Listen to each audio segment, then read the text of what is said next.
हम लोग एक संकल्प आज लेने बैठे हैं और वो संकल्प है कि ऐसा भारत अगली पीढ़ी देश में बनाएगी जिस भारत में असली लोकतंत्र जन्म लेगा। एक बार राम मनोहर लोहिया जी को किसी ने पूछा कि नेताजी, आप कांग्रेस के खिलाफ इतना क्यों बोलते हो? आप तो पंडित नेहरू के मित्र रहे हो, लेकिन आप उनके खिलाफ पूरा बोलते हो, ऐसा क्यों होता है? उन्होंने कहा कि देखिए, मैं ना कांग्रेस के खिलाफ हूं, न पंडित नेहरू के खिलाफ हूं। उसी सोच से पल बढ़ के मैं आजादी की लड़ाई में आया, लेकिन जब केंद्रीकरण की राक्षसी ताकत इतनी बढ़ जाती है कि आम आदमी उस ताकत से दूर हो जाता है, तो कभी भी देश का गरीब आदमी अपने जंजीरें नहीं तोड़ सकता। भाइयों, हम इसलिए सांसद नहीं बने हैं कि हम मंच की बात आप तक पहुंचाएं। हम सांसद इसलिए बने हैं कि आपकी बात मंच पर बोल पाएं। जब इस देश में बेरोजगारी खत्म होगी, जब सबकी बेटियों और बेटों को काम मिलेगा भरपूर, तो वरुण गांधी बेरोजगारी की बात करना बंद करेगा। जब इस देश में जो आज सरकारी नौकरियों, 10 सरकारी नौकरियों में से 7 सरकारी नौकरी केवल संविदा पे रेवड़ी की तरह बांटी जा रही हैं, और ऐसे ही गाजर मूली की तरह उन लोगों को कभी फेंका जाता है पूरा काम लेने के बाद, जब उनको पूरी तनख्वाह नहीं मिलती और 2-2, 4-4 हजार रुपए में उनसे 12-12 घंटा काम लिया जाता है, तो वरुण गांधी अगर ये नहीं बोलेगा तो फिर इस राष्ट्र का झंडा उठाने का संकल्प मैंने कैसे किया अपने हाथ में? अगर हम लोग भ्रष्टाचार के खिलाफ बोलते हैं, क्योंकि हम मानते हैं कि ईमानदारी और राष्ट्रभक्ति ये दोनों सगी बहनें हैं। अगर ईमानदारी नहीं होगी तो राष्ट्रभक्ति भी नहीं हो सकती। जो लोग कमीशन खाते हैं, जो लोग पहले कच्चे मकान में रहते थे, फिर जनप्रतिनिधि बनने के बाद अरबों के महल बना रहे हैं, जो कॉलोनियां काट रहे हैं, जो लोगों का हक छीन रहे हैं, अगर वरुण गांधी आवाज नहीं उठाएगा तो क्या ये लोग आवाज उठाएंगे? मैं राजनीति में इसलिए नहीं आया क्योंकि राजनीति एक पेशा है। ना मैं राजनीति में कुछ बनने आया, मैं राजनीति में आया तो इस मिट्टी की खुशबू जो मुझे लगती है, इसका मान सम्मान बढ़ाने के लिए मैं आया हूं। मैं इसलिए आया हूं ताकि अगर कोई माय का लाल हिंदुस्तान को अंदर से दीमक की तरह खा रहा है, तो हम नाम लेके और उसका काम लेके भी बोलेंगे और डंके के चोट पे बोलेंगे। हमारे देश में आपके बाप दादाओं ने, आपके मां और दादियों और नानियों ने अपने कंगने बेच दिए। इस देश की आजादी की लड़ाई में अपनी हड्डियां तोड़वा दी, जेल की सजा काटी, सब कुछ अपना दांव पे लगाया, तब हमारा देश जाके स्वतंत्र हुआ। आज केवल हम हिंदुस्तान पाकिस्तान के क्रिकेट मैच पे ताली बजाएं, यह हमारी देशभक्ति नहीं हो सकती। देशभक्ति हमारी तब होगी जब हम अपना सब कुछ दांव पे लगाने के लिए तैयार हों इस देश के लिए। आज मैं आपसे पूछना चाहता हूं, कितने लोग यहां पे, हाथ उठाइए, कितने लोग यहां पे इस देश को प्यार करते हैं? हाथ उठाइए। कितने लोग अपने बच्चों को प्यार करते हैं? अपना हाथ उठाइए। अब मैं एक बात आपसे पूछना चाह रहा हूं, आज जब आप गरीबी देखते हैं, आप बेरोजगारी अपनी पाते हैं, आप अपने बढ़ते हुए इलाज के दाम को देखते हैं, आप अपने बच्चों की बढ़ती हुई स्कूल फीस को देखते हैं, आप दूध के, दही के, सब्जियों के, फलों के बढ़ते हुए कीमत को देखते हैं, तो क्या आपको नहीं लगता आपके इस बेटे वरुण गांधी को इनके खिलाफ आवाज उठानी चाहिए कि नहीं उठानी चाहिए? भाइयों, जब मैं राजनीति में आया तो मैं एक शंकराचार्य महाराज के पास गया। मैंने उनके चरण छुए। मैंने कहा, महाराज, कुछ हमको ऐसा बताइए कि आजीवन हम लोग इसको गांठ बांध करके अपनी राजनीति का नींव बनाएं। उन्होंने केवल 2 लाइनें बोली।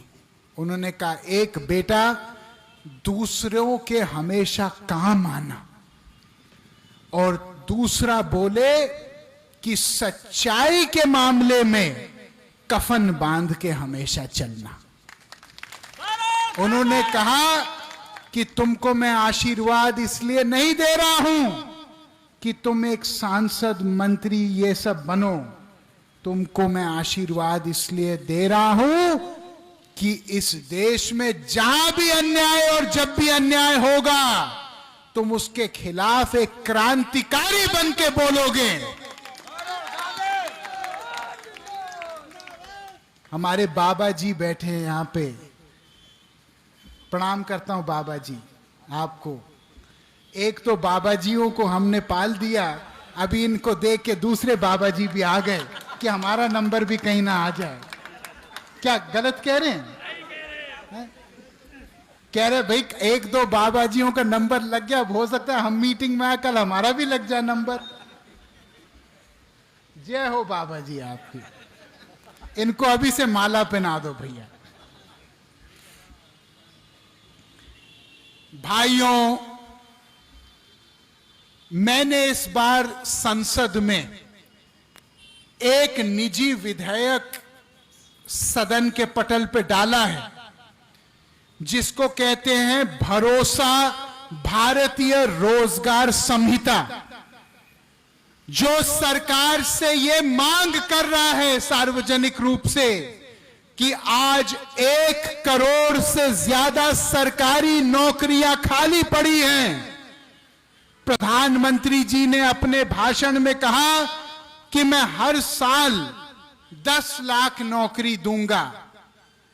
मैं प्रधानमंत्री जी को धन्यवाद देते हुए यह कहना चाहता हूं कि आदरणीय, 10 लाख नए नौकरी पैदा करने तो बाद का विषय है। पहले जो 1 करोड़ सरकार में खाली पद पड़े हैं, उनकी भरपाई तो कीजिए, ताकि आने वाले समय में जो 5 लाख, 2 लाख, 50,000 धीरे धीरे धीरे बेरोजगारी खत्म हो। इससे अच्छा कि सरकार बड़ा ऐतिहासिक फैसला लेके बेरोजगारी एक क्षण में उसको परास्त करे। हमारे देश में कब तक असली मुद्दों पे हम शांत रहेंगे? कब तक हम केवल वोट राम और रहीम पे देंगे? कब तक हम केवल वोट जातिवाद पे देंगे? क्या हम लोग देश में ये नहीं समझते कि आग जो एक तरफ से शुरू होती है वो फैलते फैलते हमारे मकान तक भी पहुंचेगी? क्या ये हम नहीं समझ रहे?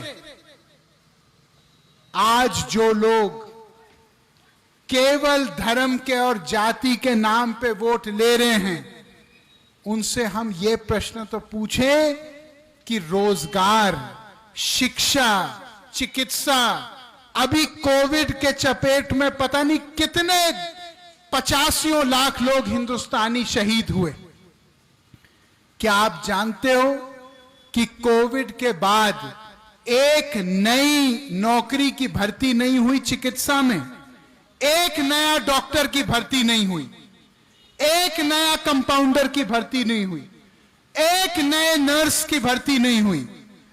अगर कल कोविड भगवान ना करे फिर आ जाए देश में, तो किसकी जिम्मेदारी होगी? बताइए, मैं सही कह रहा हूं, मैं गलत कह रहा हूं? मैं ये पूछ रहा हूं कि जो संविदा कर्मचारियों ने कोविड में दिन रात कमर तोड़ मेहनत की और उस समय उनको बोला जाएगा, उस समय उनको बोला गया कि आज जो आप रिस्क उठाते हो देश के लिए, कल कोविड खत्म होने के बाद हम आपको पक्का करेंगे। क्या वो लोग पक्के हुए? बताइए, पक्के हुए? क्यों नहीं? हमारे देश की राजनीति, हमारे देश को जोड़ने की राजनीति होनी चाहिए, ना कि गृह युद्ध पैदा करने की राजनीति। मैंने इस बार पूरी सांसद निधि केवल शिक्षा पे खर्च की, पूरी एक एक पैसा। अभी मैं आ रहा हूं सितंबर में बांटने के लिए। क्या किया मैंने? जितने भी कस्तूरबा विद्यालय हैं, 7 विद्यालय, सबको हमने कंप्यूटर और साइंस का लैब प्रदान किया है, पूरे जिले में 7। दूसरा, जितने प्राथमिक विद्यालय हैं उनमें हम लोगों ने नए कुर्सियां, नए टेबल और नया पूरा फर्नीचर का इंतजाम किया कि वो बैठने की जगह नहीं थी बच्चों के लिए। अगर शिक्षा का स्तर बढ़ेगा तो अगले पीढ़ी सुरक्षित होगी। अगली जो मेरी सांसद निधि है, मैं केवल चिकित्सा पे, स्वास्थ्य पे खर्च करूंगा, क्योंकि ये वो चीजें हैं जो पीलीभीत के काम तब भी आएंगे जब वरुण गांधी रहेगा या नहीं रहेगा। हमको राजनीति नहीं करनी है जो लोगों को दबाए, हमको राजनीति करनी है जो लोगों को उठाए। ताकत वो नहीं होती जो लोगों को दबाने के लिए इस्तेमाल की जाती है, ताकत वो होती है जो लोगों को उठाने के लिए इस्तेमाल होती है। आज हमारे देश में कितनी भीषण समस्याएं, किसान की समस्याएं देख लीजिए। इस साल कितनी कम बारिश हुई। क्या मैं सही कह रहा हूं कि मैं गलत कह रहा हूं? आज मुआवजा उन किसानों को क्यों नहीं मिला अभी तक? कभी किसान कोविड में मारा जाए, कभी भूकंप में मारा जाए, कभी ओलावृष्टि में मारा जाए, कभी आड़ती में मारा जाए। आज पानी नहीं बरस रहा, साधन नहीं बने आज तक सिंचाई के। किसान इस समय कितने बड़े संकट में है। कोई टीवी चैनल दिखाने को तैयार नहीं, कोई अखबार लिखने को तैयार नहीं। केवल क्या लिख रहे हैं? हिंदू मुस्लिम, जाति पाति, तोते के तरह। भाई को बांटो, भाई को काटो। ये राजनीति हम होने नहीं देंगे। हम लोग वो राजनीति का बीज डालेंगे आपके सीने में, जिस राजनीति से आपका और आपके बच्चों को फायदा मिले। किसी दूसरे को नीचे के दिखाने से आज तक कोई आदमी बड़ा नहीं हुआ। लेकिन हां, मैं ये पूछना चाहता हूं कि आज पीलीभीत में कितने कितने छोटे व्यापारी हैं जिनको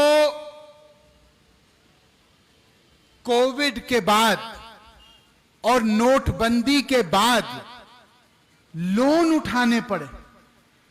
कितने किसानों को लोन उठाने पड़े। मैं आपको एक बात बताता हूं देश में, क्या आप जानते हैं कि हिंदुस्तान में अगर 100 रुपए लोन लिए जाते हैं बैंकों से तो उसमें 90% पैसा केवल उद्योगपतियों को जाता है।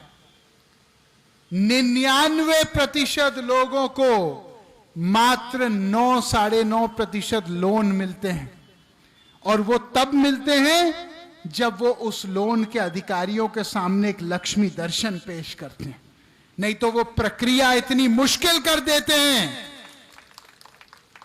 यहां कितने लोग जो कुछ छोटा मोटा धंधा करना चाह रहे थे वो टूट गए, उनके घर पे कुड़की लग गई क्योंकि वो अपने लोन समय पे नहीं दे पाए, क्योंकि वो आर्थिक रूप से कमजोर हो चुके थे।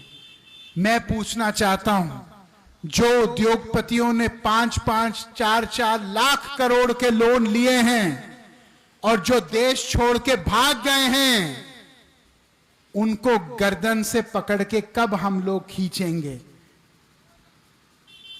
उस पे क्या कोई बोलेगा कि नहीं बोलेगा? क्या मैं सही कह रहा हूं कि मैं गलत कह रहा हूं? ये पैसे जो बैंक में हैं सरकारी, ये आपके बच्चों और हमारे बच्चों के पैसे हैं, ये किसी के पिताजी के पैसे नहीं हैं। अगर आप लोग नहीं बोलेंगे तो कौन बोलेगा? कौन बोलेगा इस बात को कि आज भी बिना रिश्वत के कोई अधिकारी काम करने के लिए तैयार नहीं?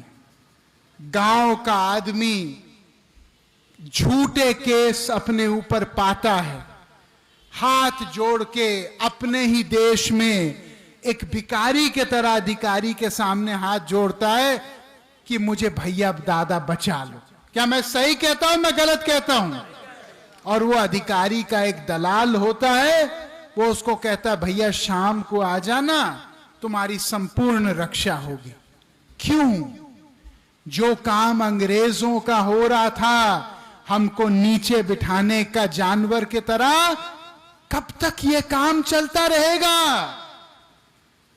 वरुण गांधी कहता है नेता वो होना चाहिए जो गरीब जनता को अपने कंधे पे श्रवण कुमार की तरह उठा के चले, ना कि अपने जूते पर बिठाए।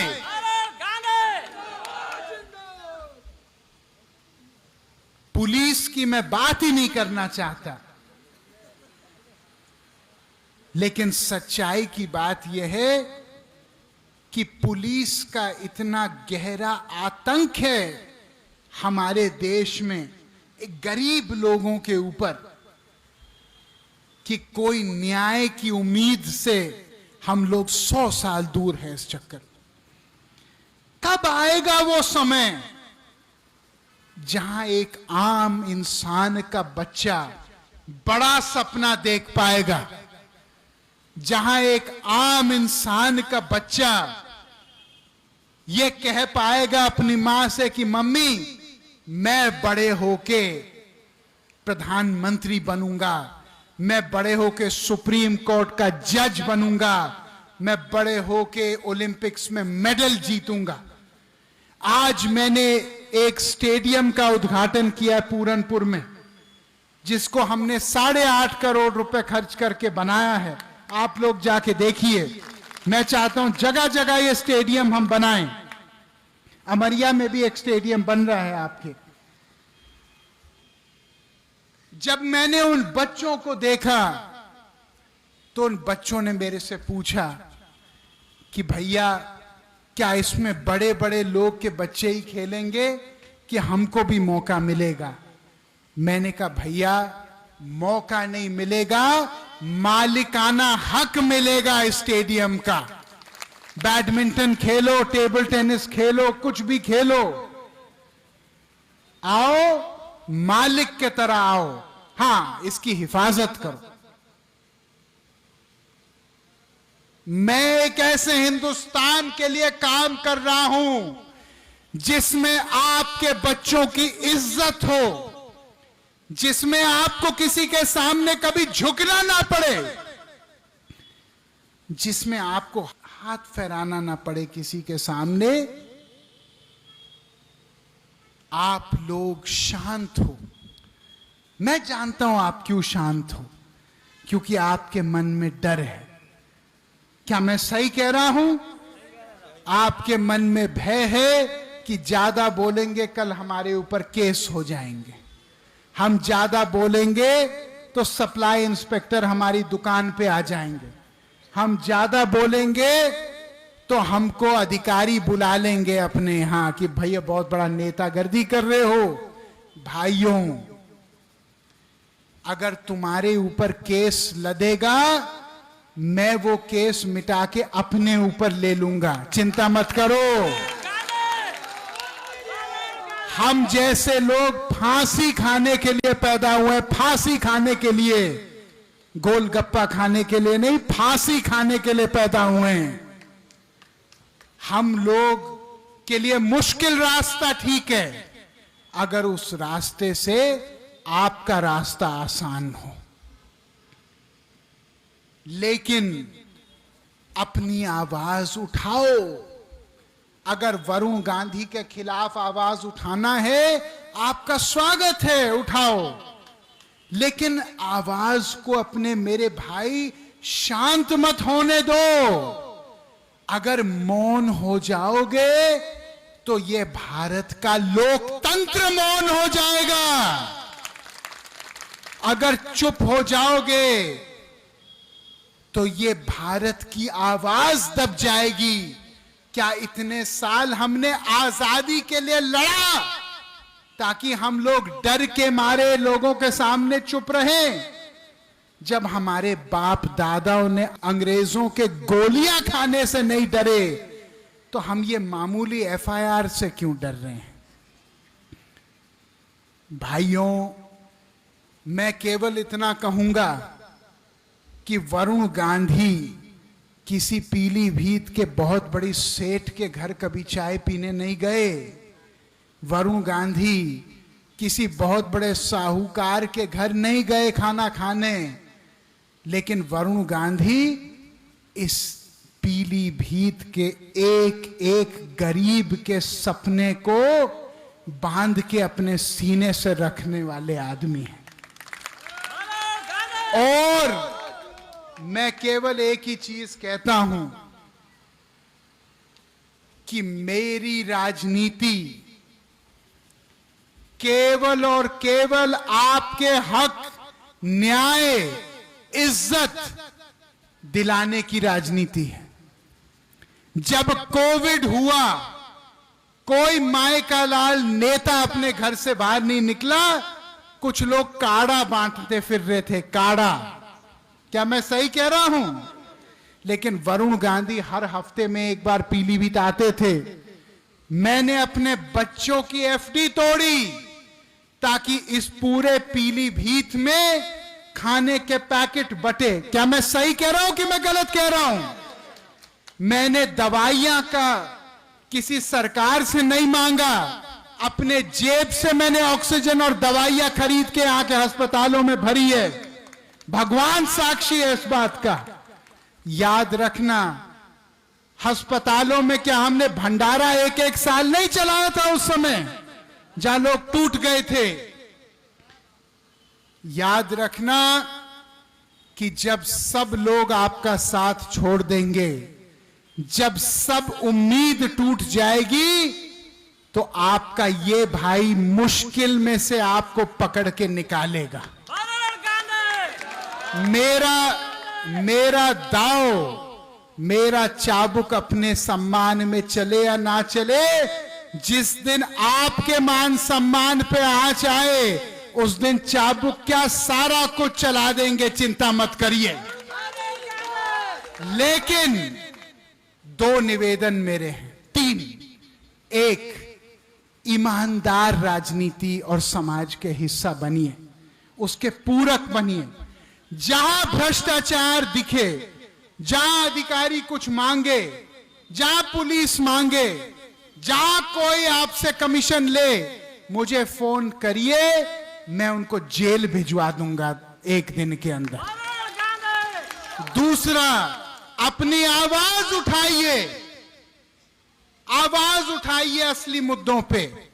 भले वो मुद्दा मेरे खिलाफ हो, मुझे कोई शिकायत नहीं, लेकिन डर के आगे जीत नहीं है, डर के आगे मौत है।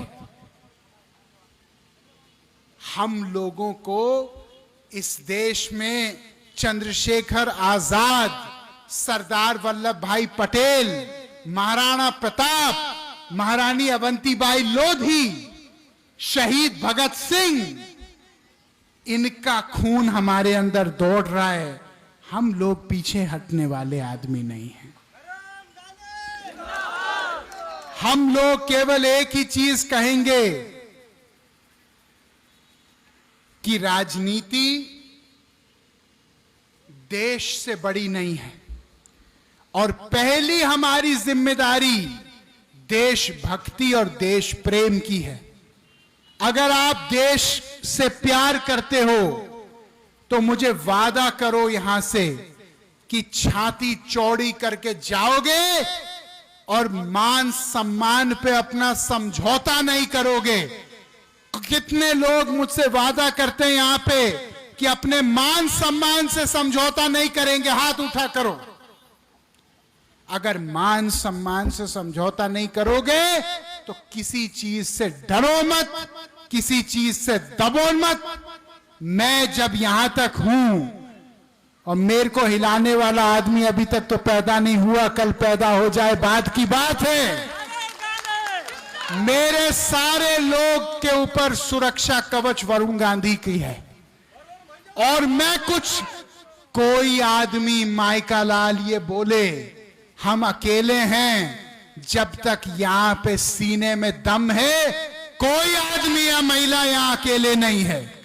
सबके ऊपर मैं चट्टान के तरह खड़ा हूं। जाओ, जो करना है करो, मैं बचाऊंगा तुम लोगों को पीछे से। दबो मत किसी के सामने, शेर के तरह दहाड़ो। मैं बंद कमरे में बोलने वाला आदमी नहीं हूं, मैं खुलेआम बोलता हूं। और जो इस देश को प्यार करता है, जिसके गिरेबान में कोई चोर नहीं होता, वो राष्ट्रवादी भी है और वो वरुणवादी भी।